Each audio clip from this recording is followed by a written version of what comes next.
tāpēc šodien Nīderlandē tur uzkrāti triljoniem eiro.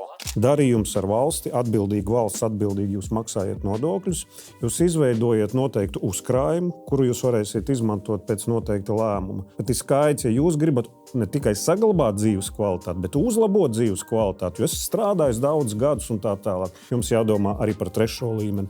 Un te ir varbūt svarīgs elements, ko es vienmēr esmu aicinājis, kur valstī būtu jādomā nedaudz, un varbūt nevalstiskām organizācijām. Es vienmēr esmu skatījos uz Nīderlandes modeli. Ja?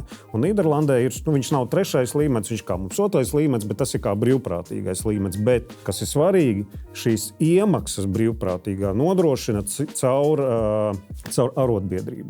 Arotbiedrības veido atsevišķu pensiju plānus savu arotbiedrību dalībniekiem, nodot pārvaldniekiem pārvaldībā, un tāpēc šodien Nīderlandē tur uzkrāti triljoniem eiro. Un tas ir tas elements, kur būtu jāiet uz priekšu, lai cilvēkiem klāt veidot.